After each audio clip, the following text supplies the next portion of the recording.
Hello everyone, welcome और welcome back to my channel. हम लोगों ने अब से पहले 3 वीडियोस बना लिए। ये हमारे इलेक्ट्रोकेमिस्ट्री की आखिरी वीडियो है जिसमें हम लोग क्या क्या पढ़ेंगे। Electrolytic conductance, conductivity, strong electrolyte और वीक इलेक्ट्रोलाइट का ग्राफ और कोलराउश लॉ। ओके, तो हमें आज 3 या 4 टॉपिक्स क्लियर करने हैं और इस चैप्टर को रैप करना है। ओके, तो पिछली वीडियोस आई होप आप सब लोगों ने देख रखी होंगी और आप उस फ्लो में होंगे कि आप इस लेक्चर को आगे समझ पाएंगे। और अगर आपने पिछली वीडियोस नहीं देखी हैं तो मैं हाईली रिकमेंड करूंगा कि आप पहले उन वीडियोस को देखिए, उसके बाद इस लेक्चर को ओपन कीजिए, जिससे आपको बहुत अच्छा, बहुत ज्यादा अच्छा समझ में आएगा। तो चलिए, कल के फ्लो को मेंटेन करते हुए हम लोग आज कुछ टॉपिक्स के बारे में डिस्कस करेंगे। तो मैं बता दूं, कल हम लोगों ने क्या क्या पढ़ रखा था। कल हम लोगों ने नर्स इक्वेशन डेराइव करी, कंसंट्रेशन सेल के बारे में पढ़ा और कुछ क्वेश्चन किए। ठीक है, तो आज हम शुरू करते हैं अपना नया टॉपिक जिसका नाम है इलेक्ट्रोलाइटिक कंडक्टेंस। तो फोकस रखिए बोर्ड पर, मैं जो बोल रहा हूँ उन बातों पे, और ध्यान से सारी चीजों को समझेंगे। ओके, तो आइए शुरू करते हैं।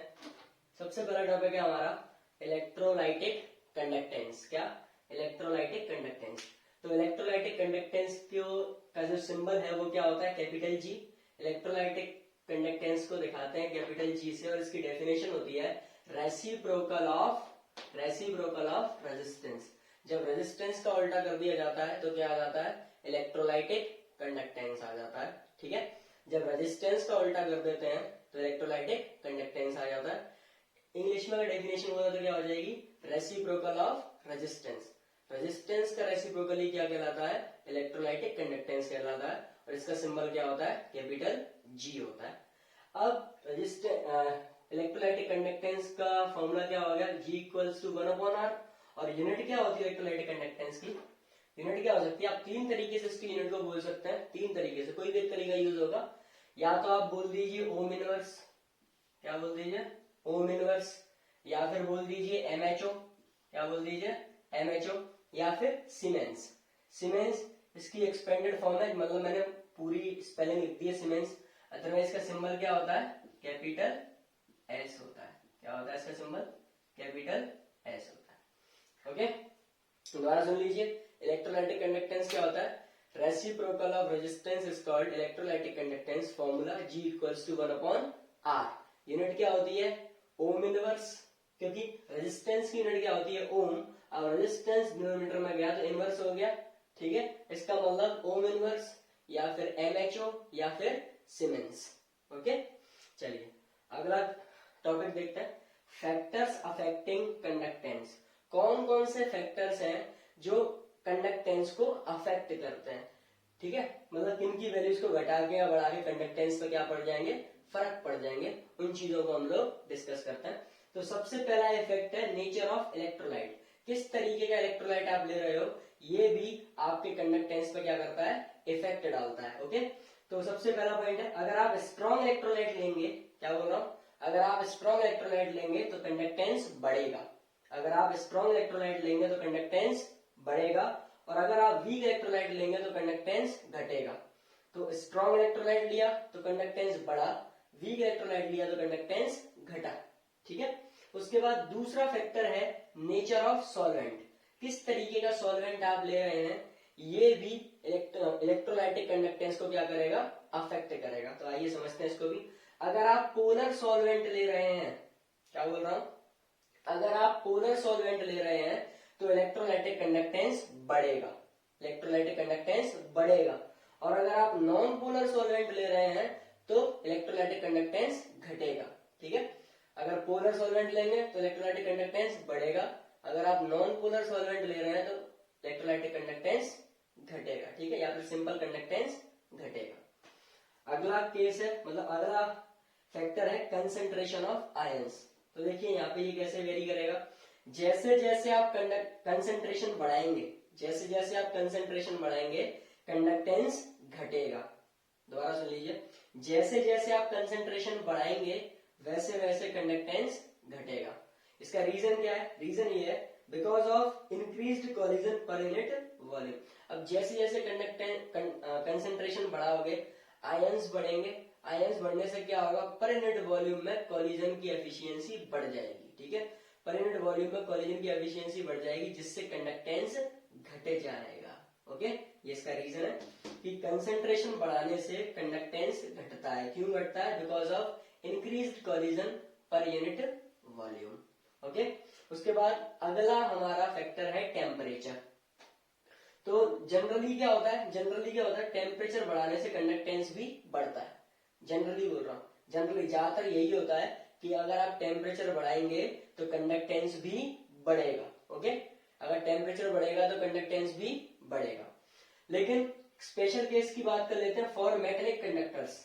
जो मेटेलिक कंडक्टर्स होते हैं उनके साथ उल्टा हो जाता है, अगर आप टेम्परेचर बढ़ाएंगे तो कंडक्टेंस घट जाएगा। ठीक है, यहाँ पर मैंने लैंग्वेज में लिखवाया है, जब आप पेपर में लिखेंगे तो प्रॉपर लैंग्वेज में लिखेंगे। When we take strong electrolyte then conductance is increases, ऐसा कुछ लिखना है। लेकिन हमें तो यहाँ पे केवल सीखना है, लिखेंगे आप अपने ही हिसाब से। ओके, तो देखते हैं आगे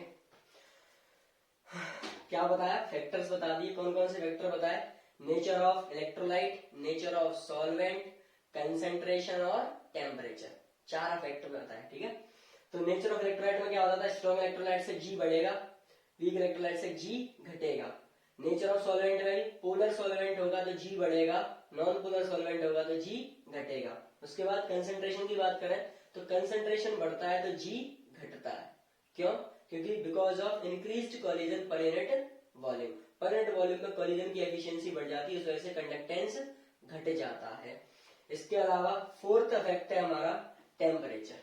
जनरली बोला, जनरली टेम्परेचर बढ़ाने पर कंडक्टेंस बढ़ता है, लेकिन मेटेलिक कंडक्टर्स की बात करें तो मेटेलिक कंडक्टर्स में क्या हो जाता है, खेल उल्टा हो जाता है। टेम्परेचर बढ़ाओगे तो कंडक्टेंस घट जाएगा।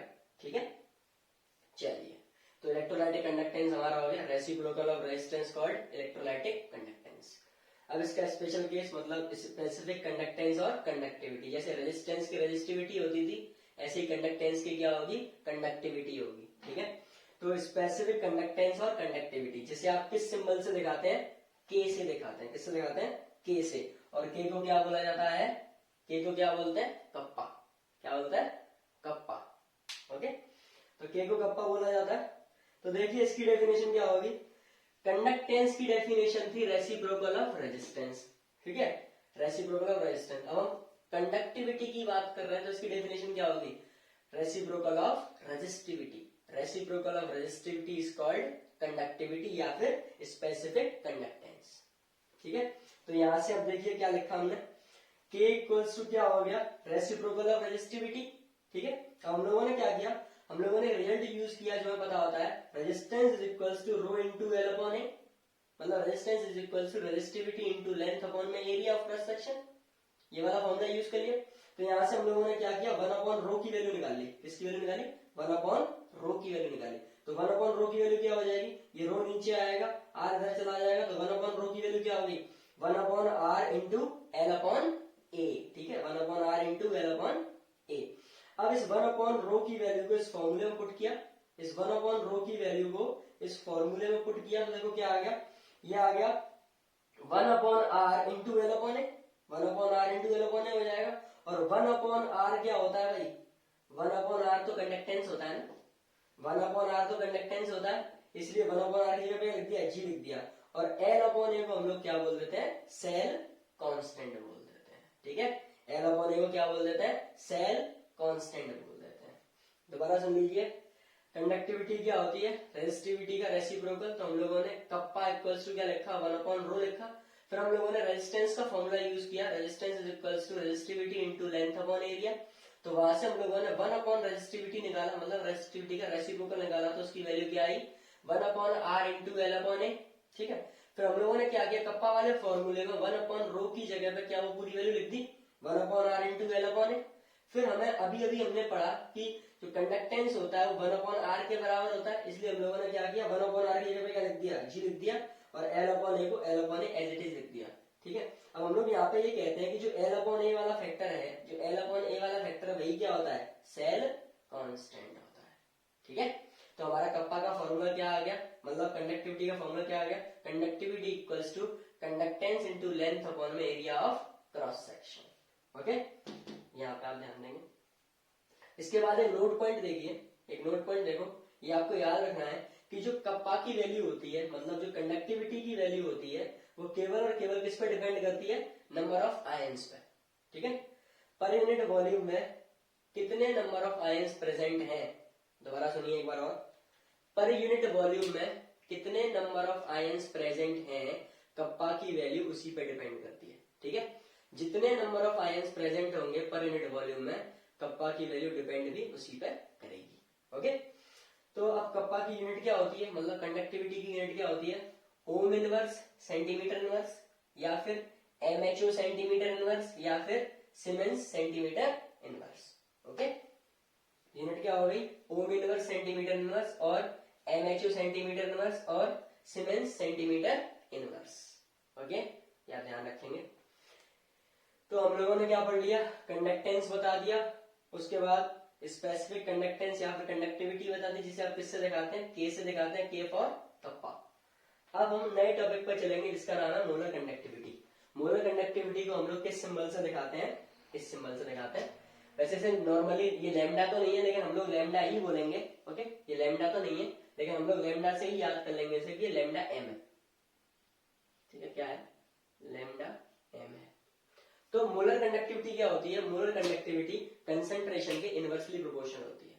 मोलर कंडक्टिविटी कंसंट्रेशन के इनवर्सली प्रोपोर्शनल होती है, मतलब जितनी ज्यादा कंसंट्रेशन मोलर कंडक्टिविटी उतनी ही कम, उस तरीके से कुछ बोलना है। तो हम लोगों ने क्या किया, प्रोपोर्शनलिटी का साइन हटाया, प्रोपोर्शनलिटी का साइन हटाया और कप्पा को ले आए। ठीक है, प्रोपोर्शनलिटी का साइन हटाया और कप्पा को लेके आए, तो मोलर कंडक्टिविटी का फॉर्मूला क्या हो गया, कप्पा अपॉन में कंसंट्रेशन, जहां पर कप्पा की यूनिट क्या होगी, सीमेंस सेंटीमीटर इनवर्स, और कंसंट्रेशन की यूनिट क्या होगी, मोल पर लीटर। ओके, तो फॉर्मूला क्या होगा लैम्डा एम का, कप्पा अपॉन में कंसंट्रेशन। ठीक है, लेकिन वही अगर हम एक फॉर्मूला, जेन्युइन फॉर्मूले की बात करें जो हम लोग अक्सर सारे सवालों में यूज करेंगे, वो क्या होगा, lambda M is equals to kappa into 1000 upon में concentration. Lambda M equals to kappa into 1000 upon में कंसंट्रेशन, और इसकी यूनिट क्या होती है मोलर कंडक्टिविटी की, siemens centimetre square mole inverse. ठीक है, इसकी यूनिट क्या रहेगी, siemens centimetre square mole inverse. ठीक है, चलिए नेक्स्ट टर्म पे चलते हैं हम लोग।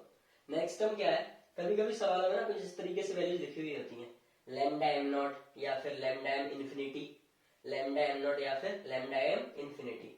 तो इन वर्ड्स के मतलब क्या है, तो अगर आपको लैम्डा एम नॉट लिखा हुआ दिख रहा है या फिर लैम्डा एम इन्फिनिटी लिखा हुआ दिख रहा है, उसका मतलब क्या होता है, molar conductivity at infinite dilution. क्या बोल रहा हूँ, molar conductivity at infinite dilution. ठीक है, अब इसमें नया टर्म क्या आ गया, इनफाइनाइट डाइल्यूशन। क्या आ गया, इनफाइनाइट डाइल्यूशन आ गया। अब इनफाइनाइट डाइल्यूशन क्या होता है, तो इनफाइनाइट डाइल्यूशन क्या होता है, ऐसा पॉइंट जिसपे स्पेसी 100% आयोनाइज हो जाती है। ठीक है, एक ऐसा पॉइंट जिसपे कोई भी स्पेसी का क्या हो जाएगी, 100% आयोनाइज हो जाएगी, उसे आप क्या बोलते हैं, इनफाइनाइट डाइल्यूशन बोलते हैं। क्या बोलते हैं, इनफाइनाइट डाइल्यूशन। तो ठीक है, इस वर्ड का मतलब क्या होगा, लैम्डा एम नॉट या फिर लैम्डा एम इन्फिनिटी। इसका मतलब होगा molar conductivity at infinite dilution. Okay, और इनफाइनाइट डाइल्यूशन क्या होता है, point at which species are 100% ionised. एक ऐसा पॉइंट जहां पे स्पेसी क्या हो जाएगी, 100% आयोनाइज हो जाएगी, उसी को आप क्या बोलेंगे, मोलर कंडक्टिविटी, मतलब उसी को आप क्या बोलेंगे, इनफाइनाइट डाइल्यूशन बोलेंगे। ओके, तो एक बार क्विक रिव्यू दोबारा से दे देता हूं कि हम लोगों ने अभी तक क्या क्या पढ़ लिया। सबसे पहले हमने पढ़ा इलेक्ट्रोलाइटिक कंडक्टेंस, जो क्या होता है, रेसिप्रोकल ऑफ रेजिस्टेंस, जिसका फॉर्मूला क्या होता है, G equals to 1/R। Unit क्या होती है, ओम इनवर्स, एमएचओ या फिर सीमेंस। ठीक है, इसके बाद हम लोगों ने फैक्टर्स पढ़े, 4 फैक्टर पढ़े। पहला नेचर ऑफ इलेक्ट्रोलाइट, जिसमें हम लोगों ने क्या पढ़ा, अगर स्ट्रॉन्ग इलेक्ट्रोलाइट होगा तो G बढ़ेगा, वीक इलेक्ट्रोलाइट होगा तो G घटेगा। दूसरा हमने पढ़ा नेचर ऑफ सॉल्वेंट, अगर पोलर सॉल्वेंट लेंगे तो G बढ़ेगा, नॉन पोलर सॉल्वेंट लेंगे तो G घटेगा। तीसरा हमने पढ़ा कंसंट्रेशन, तो कंसंट्रेशन के लिए क्या बोला, जैसे जैसे कंसंट्रेशन बढ़ेगी G की वैल्यू घटेगी because of increased collision per unit volume. Okay, इसके बाद हमने चौथा फैक्टर पढ़ा टेम्परेचर। ठीक है। चौथा फैक्टर पड़ा क्या, टेम्परेचर। टेम्परेचर में हमने क्या होता है, जनरली क्या होता है कि टेम्परेचर बढ़ाने से जी की वैल्यू बढ़ती है, लेकिन मेटेलिक कंडक्टर्स में उल्टा हो जाता है कि टेम्परेचर बढ़ाने से जी की वैल्यू घटती है। ओके, उसके बाद हम लोगों ने क्या पढ़ा, स्पेसिफिक कंडक्टेंस या फिर कंडक्टिविटी। तो स्पेसिफिक कंडक्टेंस या कंडक्टिविटी का डेफिनेशन क्या बोली, रेसिप्रोकल ऑफ रेजिस्टिविटी। और स्पेसिफिक कंडक्टेंस को किससे डिनोट करते हैं, कप्पा से डिनोट करते हैं, इसका सिंबल क्या होता है, के। ओके, तो के की वैल्यू क्या होगी, 1/रो हो गई। फिर हम लोगों ने फॉर्मूला किस तरीके से ड्राइव किया कि रेजिस्टेंस के फॉर्मूले से हमने क्या लिखा, resistance equals to rho into length upon में एरिया, वहां से 1/रो की वैल्यू क्या आ गई, 1/r इनटू एल अपॉन ए।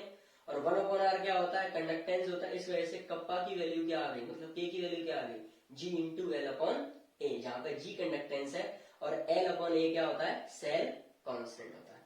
उसके बाद एक नोट पॉइंट पड़ा, एक नोट, वो नोट पॉइंट क्या कहता है कि जो के की वैल्यू होती है वो किस पर डिपेंड करती है, number of ions present in per unit volume. Per unit volume में नंबर ऑफ आयंस जितने प्रेजेंट होंगे, कप्पा की वैल्यू भी उसी पे डिपेंड करेगी। ओके, उसके बाद हम लोगों ने क्या पढ़ा, मोलर कंडक्टिविटी। ठीक है, तो मोलर कंडक्टिविटी हम लोगों ने क्या देखी,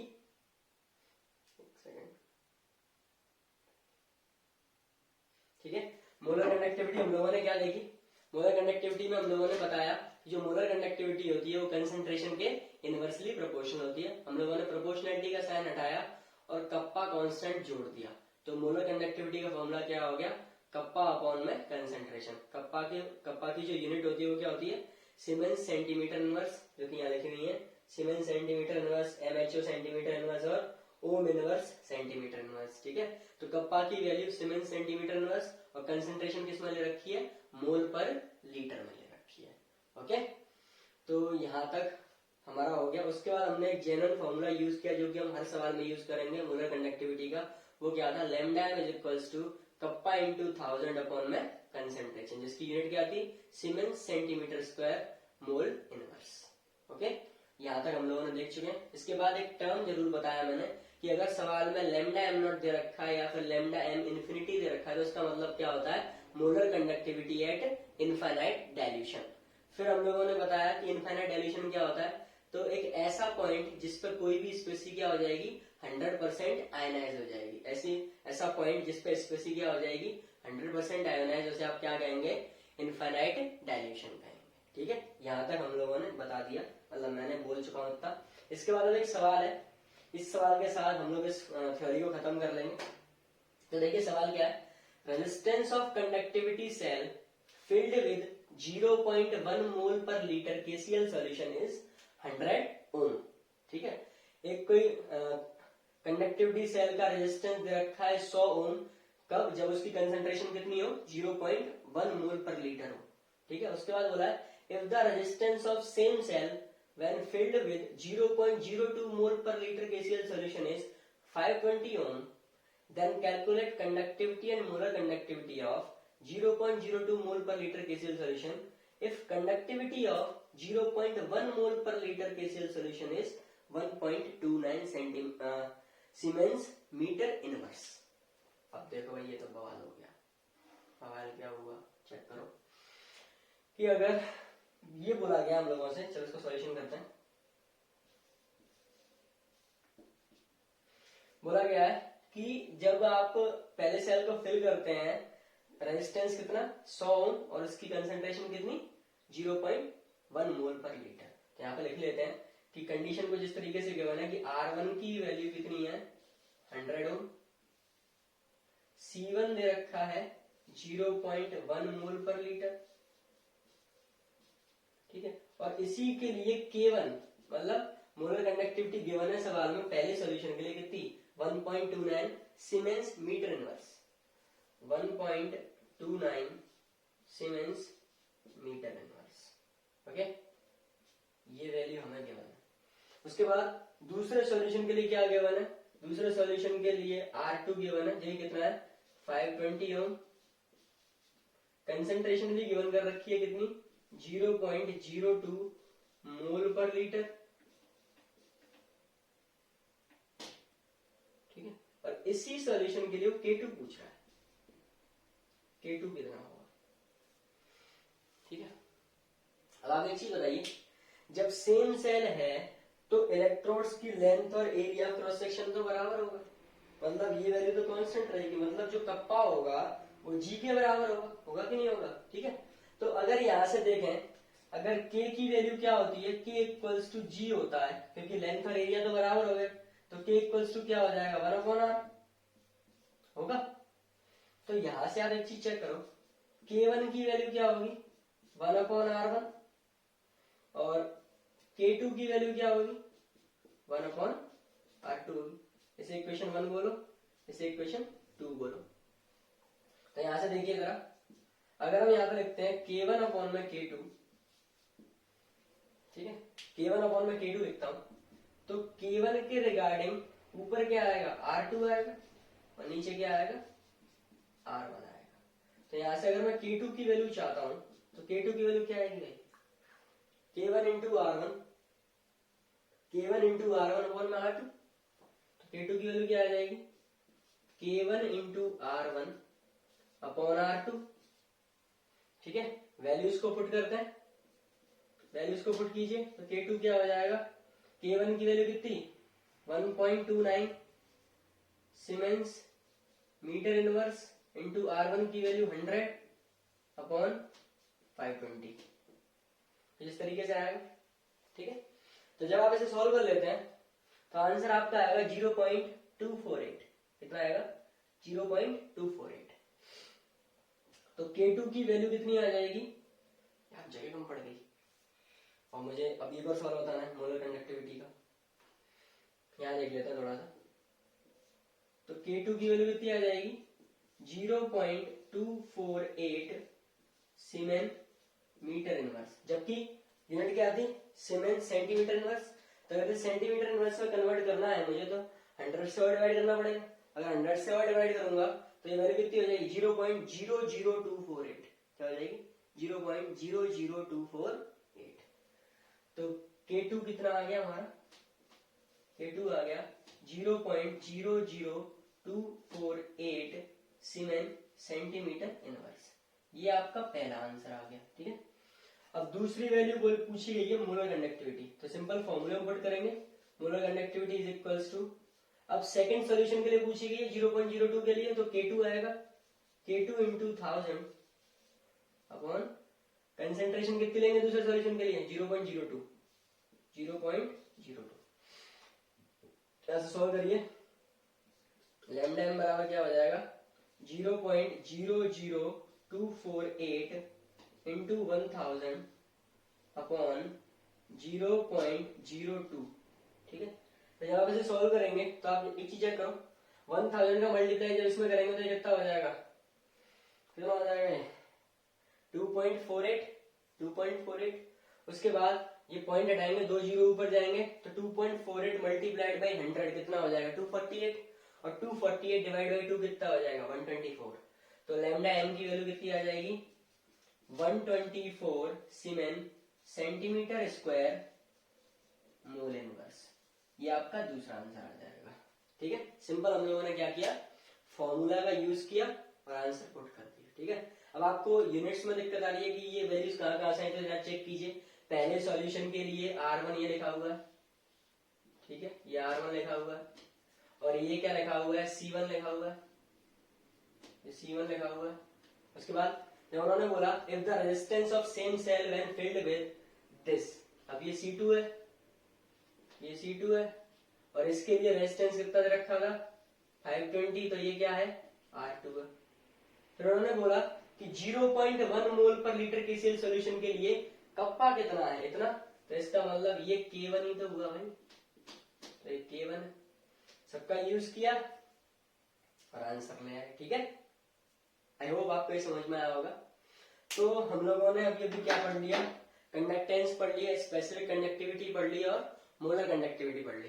अब हम लोग वीक इलेक्ट्रोलाइट और स्ट्रॉन्ग इलेक्ट्रोलाइट के लिए ग्राफ बनाएंगे, ठीक है, कंसेंट्रेशन के साथ में, और उसके बाद कोलराउश लॉ पढ़ेंगे और इस चैप्टर को रैप करेंगे। ओके, तो आइए देखते हैं उन दोनों टर्म्स को, की तरफ मूव करेंगे। ओके, इसका नाम है, देखिए यहाँ पे, variation of lambda M with concentration. ठीक है, variation of molar conductivity with concentration, ठीक है, variation of molar conductivity with concentration. तो इस वेरिएशन को दिखाने के लिए हम कौन सी इक्वेशन का यूज करेंगे, डेबाई-हकल-ओह्म-सागर इक्वेशन। डेबाई-हकल-ओह्म-सागर इक्वेशन वो क्या कहते हैं, देखिए, molar conductivity at any concentration C, सुनिए क्या कह रहा हूं, molar conductivity at any concentration C is equals to molar conductivity at infinite dilution minus B under root C. ठीक है, इक्वेशन क्या बोलती है, जब molar conductivity at any concentration C की वैल्यू क्या होती है, molar conductivity at infinite dilution minus B under root C. Okay, जहां पे बी क्या है, बी कोई एक कांस्टेंट है जो केवल डिपेंड करता है नेचर ऑफ इलेक्ट्रोलाइट पर। ठीक है, बी कोई एक कांस्टेंट है, डिपेंड करता है number of nature of electrolyte पर, और सी क्या है, कंसेंट्रेशन है। ठीक है, तो ये कोई एक इक्वेशन है, डेबाई-हकल-ओह्म-सागर इक्वेशन, जो कि वैलिड है केवल और केवल स्ट्रॉन्ग इलेक्ट्रोलाइट के लिए। किसके लिए वैलिड है, केवल स्ट्रॉन्ग इलेक्ट्रोलाइट के लिए। तो वैसे देखो, हमें इसमें केवल दो ग्राफ पढ़ने होते हैं, स्ट्रॉन्ग इलेक्ट्रोलाइट का और वीक इलेक्ट्रोलाइट का, लेकिन मैंने एक ही में दोनों ग्राफ बना दिए। जब जो केस आएगा आप केवल वही ग्राफ बनाएंगे, दोनों एक साथ अगर बनाने के लिए आएंगे, दोनों एक साथ ऐसे बनेगा। ठीक है, तो ग्राफ कुछ इस तरीके से होता है, जो स्ट्रॉन्ग इलेक्ट्रोलाइट का ग्राफ होता है वो कैसा होता है, नीचे की तरफ देखो, आप चेक कर लीजिए, अंडर रूट सी के साथ ग्राफ बना रहे हैं तो स्लोप कैसा है, नेगेटिव स्लोप है, नेगेटिव स्लोप है, और लैम्डा एम क्या है, इंटरसेप्ट है, लैम्डा एम इंटरसेप्ट है, और स्लोप कैसा है, नेगेटिव है, तो ग्राफ कैसा आएगा, नीचे की तरफ। ओके, वहीं अगर वीक इलेक्ट्रोलाइट की बात करें तो ग्राफ इस तरीके से घटता हुआ नीचे जाएगा। ओके, तो आपको ग्राफ केवल याद करना है किस तरीके से आया, मैंने बता दिया। स्ट्रॉन्ग इलेक्ट्रोलाइट के लिए अब भी बोला, तो स्ट्रॉन्ग इलेक्ट्रोलाइट ग्राफ कैसे आया नीचे की तरफ, क्योंकि उसका under root C X axis पे y equals to mx plus C से जब इसे कंपेयर करेंगे तो स्लोप कैसा आएगा, नेगेटिव आएगा। स्लोप नेगेटिव मतलब कुछ ऐसा, और उसका इंटरसेप्ट कितना है, पॉजिटिव। तो पहले ग्राफ y एक्सिस पे लैम्डा एम नॉट चढ़ेगा, उसके बाद ग्राफ नीचे की तरफ मूव करेगा। तो स्ट्रॉन्ग इलेक्ट्रोलाइट ग्राफ ऐसा आएगा, वीक का कुछ इस तरीके से आएगा। ओके, और फाइनल और लास्ट टॉपिक इस चैप्टर का जो कि है कोलाराउस लॉ और उसकी एप्लीकेशन। तो देखो जरा, कोलाराउस लॉ क्या कहता है, कोलाराउस लॉ कहता है कि इनफाइनाइट डाइल्यूशन पे किसी भी इलेक्ट्रोलाइट की मोलर कंडक्टिविटी, ठीक है, दोबारा सुन लो, इनफाइनाइट डाइल्यूशन पे किसी भी इलेक्ट्रोलाइट की मोलर कंडक्टिविटी उसके आयंस की मोलर कंडक्टिविटी के सम के बराबर होती है। क्या बोल रहा हूं, मोलर इनफाइनाइट डाइल्यूशन पे किसी भी इलेक्ट्रोलाइट की मोलर कंडक्टिविटी उसके आयंस की मोलर कंडक्टिविटी के सम के बराबर होती है। किस पर, इनफाइनाइट डाइल्यूशन पर। वही ये इंग्लिश में बोला गया है, at infinite dilution molar conductivity of an electrolyte is equal to the sum of individual molar conductivity at infinite dilution of its ion, at infinite dilution of its ion। ठीक है, मतलब क्या होता है कि एक इलेक्ट्रोलाइट की मोलर कंडक्टिविटी इनफाइनाइट डाइल्यूशन पे उसी के आयंस की इनफाइनाइट डाइल्यूशन पर मोलर कंडक्टिविटी के बराबर होती है। ठीक है, जैसे कि देखो, अभी हमने कोई एक इलेक्ट्रोलाइट लिया, मतलब CH3COOH एक इलेक्ट्रोलाइट लिया, उसकी इनफाइनाइट डाइल्यूशन में मोलर कंडक्टिविटी कुछ इस तरीके से लिखी जाएगी। तो कोलाराउस लॉ क्या कहता है कि इसकी मोलर कंडक्टिविटी इसके आयंस की मोलर कंडक्टिविटी के सम के बराबर होगी, क्योंकि आपको पता है जब आप CH3COOH को डिसोसिएट करोगे उसके आयंस में, तो दो आयंस में टूटेगा, CH3COO माइनस और H पॉजिटिव। ठीक है, तो CH3COO माइनस की अलग से मोलर कंडक्टिविटी लिखी जाएगी और H पॉजिटिव की अलग से लिखी जाएगी, तो दोनों को जोड़ देंगे तो किसके बराबर आ जाएगा, CH3COOH के बराबर आ जाएगा। दूसरा एग्जांपल देखिए, अगर Al2SO4 के होल थ्राइस कोई एक इलेक्ट्रोलाइट है, इसके लिए अगर कोलाराउस लॉ अप्लाई किया जाए तो सबसे पहले आपको क्या करना होता है, इनको आयंस में डिसोसिएट करो। तो एल्यूमिनियम डिसोसिएट होगा 2Al+3 और SO4 किसमें डिसोसिएट होगा, 3SO4 2 माइनस में। ठीक है, तो जो वैल्यूज आती है 2, 3 वो आप लैम्डा नॉट से पहले लगा देते हैं। तो यहाँ पे क्या हो जाएगा, 2 times of molar conductivity at infinite dilution of aluminium +3 plus 3 times of molar conductivity at infinite dilution of SO4 2 minus. अब इसमें भी हम लोगों ने क्या किया कि ये वाला इलेक्ट्रोलाइट अपने आयंस की मोलर कंडक्टिविटी के सम के बराबर आया। यही क्या कहता है, कोलराउश लॉ कहता है कि किसी भी इलेक्ट्रोलाइट की molar conductivity at infinite dilution उसके आयंस की मोलर कंडक्टिविटी के सम के बराबर होती है, मतलब प्लस के बराबर होती है एट इनफाइनाइट डाइल्यूशन। बस आपको क्या करना होता है, आपको इलेक्ट्रोलाइट को आयंस में तोड़ना होता है और उसके लिए क्या यूज कर लेना होता है, molar conductivity at infinite dilution. ठीक है, तो इसी प्रिंसिपल पे हम लोगों को दो एग्जांपल, एक एग्जांपल है ये XYZ वैल्यूज में और एक क्वेश्चन है जिसमें आपको वैल्यूज गिवन कर रखी है। ओके, तो आइए देखते हैं पहला क्वेश्चन। तो यहाँ पर हमसे पूछा गया है, मतलब एप्लीकेशन है कि अगर आपके पास दो या दो से ज्यादा इलेक्ट्रोलाइट्स के लिए molar conductivity at infinite dilution दे रखा हो तो तीसरे या चौथे के लिए molar conductivity at infinite dilution कैसे निकालेंगे। तो आइए सीखते हैं पहले एग्जांपल से। इसमें बोला गया है CH3COON एक इलेक्ट्रोलाइट है जिसके लिए वैल्यू कितनी है, x है। NaCl के लिए वैल्यू कितनी है, y, और HCl के लिए वैल्यू कितनी है, z। लेकिन हमसे पूछा किसके लिए जा रहा है, CH3COOH के लिए पूछा जा रहा है। तो सबसे पहले हम लोग क्या करें, इन सब में क्या लगा लेते हैं, कोलराउश लॉ लगा लेते हैं, उसके बाद कुछ बाद में देखेंगे। तो CH3COONA को जब इसके आयंस में ब्रेक करेंगे हम, देखना जरा, जब इसके आयंस में ब्रेक करेंगे तो इसके कौन कौन से आयंस आएंगे, CH3COO माइनस और Na पॉजिटिव। तो इसको लिख सकते हैं lambda m not of CH3COO minus plus lambda m not of Na positive. ठीक है, इसके आयंस में तोड़ दिया और दोनों की क्या लिख ली, molar conductivity at infinite dilution लिख लिया। उसके बाद अगर NaCl की बात करें तो NaCl कैसे ब्रेक होगा, lambda m not of Na positive plus lambda m not of Cl minus. Okay, HCl कैसे ब्रेक होगा, lambda m not of H positive plus lambda m not of Cl minus. अब हमें इसके लिए पूछा जा रहा है तो पहले इसको कोलराउश लॉ लगा के ब्रेक करते हैं। तो कैसे ब्रेक होगा, lambda m not of CH3COO minus plus lambda m not of H positive. अब आपको क्या करना है, इन तीनों इक्वेशंस को इस तरीके से अरेंज करना है कि आपका फाइनल आंसर क्या है, कुछ ऐसा आ जाए।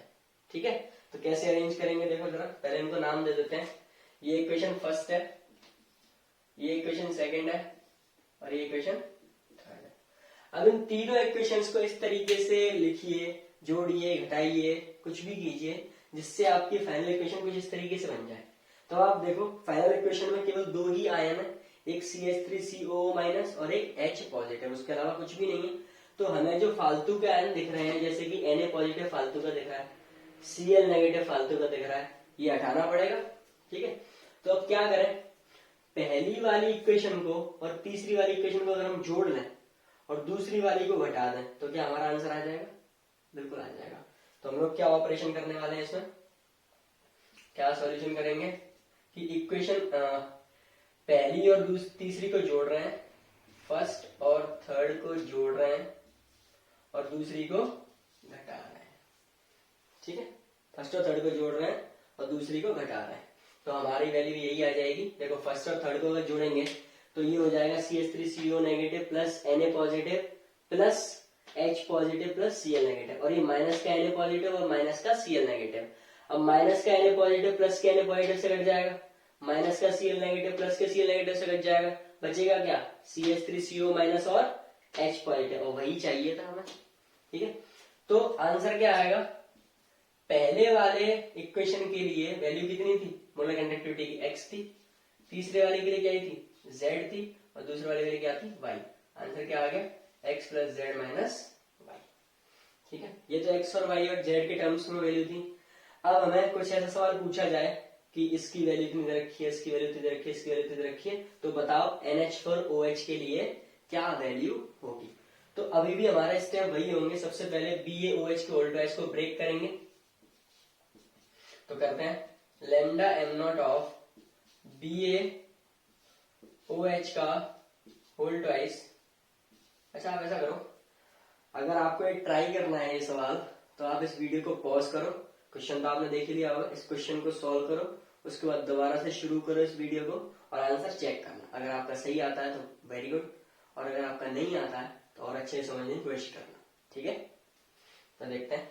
Lambda M naught of B H को उल्टा, इसको जब आप ब्रेक करेंगे तो ये कैसे दिखेगा, lambda M naught of B A plus two plus 2 times of lambda M naught of O H minus. ठीक है, ऐसे ही B A C L two को जब ब्रेक करेंगे तो lambda M naught B A C L two is equals to lambda M naught of B A plus two plus 2 times of lambda M naught of C L minus. वैसे ही अगर आप NH4Cl को break करेंगे, NH4Cl तो क्या होगा, lambda M naught of NH4 positive plus lambda M naught of Cl minus, यही आएगा। ठीक है भाई, यही आएगा। अब हमारी जो एमिंग रिएक्शन है उसे भी लिख लेते हैं कि हम एम क्या कर रहे हैं भाई। तो एम क्या कर रहे हैं, देखो हमसे NH4OH के लिए पूछा गया है, तो lambda M naught of NH4OH जब सॉल्व करेंगे तो क्या आएगा, lambda M naught of NH4 positive plus lambda M naught of OH minus. अब हमें इन तीनों इक्वेशंस को इस तरीके से अरेंज करना है, पहली दूसरी तीसरी इक्वेशन को, कि हमारा फाइनल आंसर क्या है, lambda M naught of NH4 plus plus lambda M naught of OH minus, इस तरीके से है।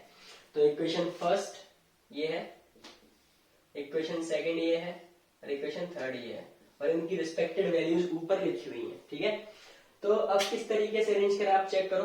NH4 पॉजिटिव चाहिए फाइनल और OH नेगेटिव चाहिए, बाकी के फालतू आयंस हटा देने हैं। तो बाकी के फालतू आयंस अगर हटाने हैं तो देखो जरा चेक करो क्या कर सकते हैं। मुझे अगर दूसरी इक्वेशन को मैं हटा दूं, दूसरी इक्वेशन को अगर मैं पहली वाली को तीसरी वाली को जोड़ूं, दूसरी वाली को हटा दूं तो हमारा आंसर आ जाएगा। लेकिन दिक्कत क्या होगी कि यहाँ पे Cl 2 है और यहाँ पे Cl कितना है, 1 है।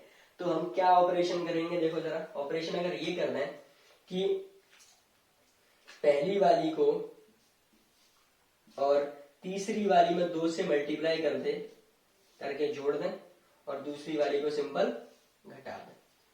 जब आप ऐसा करोगे तो एक चीज फील करो, एक चीज देखो, जब आप ऐसा करोगे तो इस वैल्यू में जब आप 2 से मल्टीप्लाई करोगे तो ये 2 टाइम्स हो जाएगा और ये भी कितना टाइम्स हो जाएगा, 2 टाइम्स हो जाएगा। ठीक है, ये भी 2 टाइम्स और ये भी 2 टाइम्स। उसके बाद जब आप ऑपरेशन करोगे तो Ba प्लस 2 और Cl नेगेटिव कट जाएंगे, लेकिन उसके बाद क्या होगा, ये 2 OH नेगेटिव है और ये 2 NH4 पॉजिटिव है।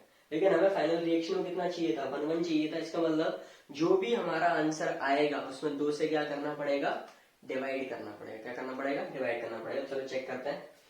तो पहले वाले के लिए क्या वैल्यू थी, 523.8, तो 523.8 प्लस तीसरे वाले के लिए क्या थी, 129.8, तो 129.8 में 2 से मल्टीप्लाई कर देंगे माइनस 280, माइनस के 280। ठीक है, तो इसे जब आप सॉल्व करेंगे तो कितना आएगा, ये 523.8 प्लस 6 into 18 और 942 24.96 माइनस के 280। ठीक है, तो ये कितना आने वाला भाई, देखो जरा मैं भी कर लेता हूं। तो ये कितना आएगा, ये आएगा 502.88। कितना आएगा, 502.88 siemens centimetre square mole inverse. लेकिन अभी काम खत्म नहीं हुआ है। ठीक है, अभी काम खत्म नहीं हुआ। ये जो वैल्यू आई है वो कब आई है, जब ये दोनों 2 होंगे, मतलब lambda M naught of NH4 plus भी 2 होंगे और lambda M naught of OH negative भी कितने होंगे, 2 होंगे। तो जब आप फाइनल आंसर दे रहे होगे लैम्डा एम नॉट का, किसके लिए, NH4OH के लिए, तो क्या होगा 502.88 डिवाइडेड बाई 2, तो कितना आ जाएगा भाई कितना है 502.88 मतलब 251.44। 251.44 आ जाएगा। ठीक है, तो हमारा फाइनल आंसर क्या आएगा? 251.44 siemens centimetre square mole inverse. ठीक है, तो इन सवालों को कुछ इस तरीके से करते हैं कि पहले आप आयंस को तोड़िए, फिर जो ये रिएक्शन हम एम कर रहे हैं और जो रिएक्शंस गिवन कर रखी हैं, मतलब जो इक्वेशंस गिवन कर रखी हैं, उन इक्वेशंस को इस तरीके से अरेंज करते हैं कि जो हमारी एमिंग रिएक्शन है वो आ जाए। फिर उसके बाद आप सिंपल नॉर्मल अलजेब्रा लगाइए और आंसर लाइए। इस सवाल में हमने 2 से डिवाइड इसलिए किया क्योंकि जब हमने ये इक्वेशन, ये वाला ऑपरेशन यूज किया तो ये भी 2 टाइम्स हो गया था और OH नेगेटिव तो पहले से ही 2 था, लेकिन हमारी एमिंग रिएक्शन में ये तो 1-1 थे, इसलिए जो पहले ये वाला आंसर आया वो 2 के लिए आया, लेकिन हमें किसके लिए चाहिए? 1 के लिए चाहिए, तो 2 से क्या कर दिया? डिवाइड कर दिया और आपका फाइनल आंसर आ गया 251.44 cement centimetre square mole inverse. तो आज हम लोगों ने अपने टर्म 2 CBSE केमिस्ट्री का पहला चैप्टर कंप्लीट कर लिया है, इलेक्ट्रोकेमिस्ट्री, जिसकी इस वीडियो को मिला के टोटल 4 वीडियोस हो जाएंगी। तो आप अगर लगातार इन 4 वीडियोस को देखते हो आपके 4 घंटे में इलेक्ट्रोकेमिस्ट्री खत्म हो जाएगी विद डिटेल एनालिसिस। मैंने बहुत आराम से पढ़ाया है, बहुत ज्यादा आराम से पढ़ाया है, तो आपको किसी भी टॉपिक में कोई दिक्कत नहीं आएगी, और अगर आएगी भी तो कमेंट सेक्शन में आप लिख सकते हैं और हम आपके डाउट्स को क्लियर करने की पूरी कोशिश करेंगे। तो इन्हीं सारी चीजों के साथ अगर आपको कोई दिक्कत है तो मैंने बोल दिया, डाउट सेक्शन में बता सकते हैं, कमेंट सेक्शन में। ओके, तो आई होप आपको आज की वीडियो काफी हेल्पफुल लगी होगी, आपने एंजॉय किया होगा टर्म्स को सीखने में। तो थैंक यू सो मच, आपने वीडियो को आखिरी तक देखा, और अगर आपको ये वीडियो काफी अच्छी लगी है तो आप इसे लाइक कीजिए, शेयर कीजिए अपने दोस्तों के साथ, और सब्सक्राइब जरूर कीजिए। अपने दोस्तों को बोलिए इस चैनल पर लेके आइए और उनसे बोलिए कि काफी सही चल रहा है यहाँ पे, और क्या बोल सकते हैं, लाइक वगैरह जरूर करना, क्योंकि लाइक वगैरह से मैं सेल्फ मोटिवेट होता हूँ। हर वीडियो में यही कह रहा हूँ कि मैं सेल्फ मोटिवेट होता हूँ, मुझे कुछ करने की इंस्पिरेशन मिलती है जब मैं ज्यादा से ज्यादा लाइक देखता हूँ, ज्यादा से ज्यादा व्यूज देखता हूँ, और ज्यादा से ज्यादा शेयर कीजिए इस वीडियो को जिससे ज्यादा से ज्यादा लोगों तक पहुंचे। थैंक यू सो मच, और प्लीज सब्सक्राइब करना मत भूलना। और हाँ, एक इम्पोर्टेंट चीज जो मैं बोल रहा हूँ वो ये है कि जो भी ये 4 लेक्चर हुए हैं इलेक्ट्रोकेमिस्ट्री के, उनके डिटेल्ड नोट्स हमारे टेलीग्राम चैनल पर अवेलेबल होंगे, जिसकी लिंक मैं नीचे डिस्क्रिप्शन में दे दूंगा। तो आप वहां से उस लिंक को क्लिक करेंगे और हमारे कोचिंग के इंस्टीट्यूट के टेलीग्राम चैनल से जुड़ेंगे, जहां पे आपको डिटेल्ड एनालिसिस किए हुए नोट्स प्रोवाइड करा दिए जाएंगे, वो भी free of cost. So thank you so much.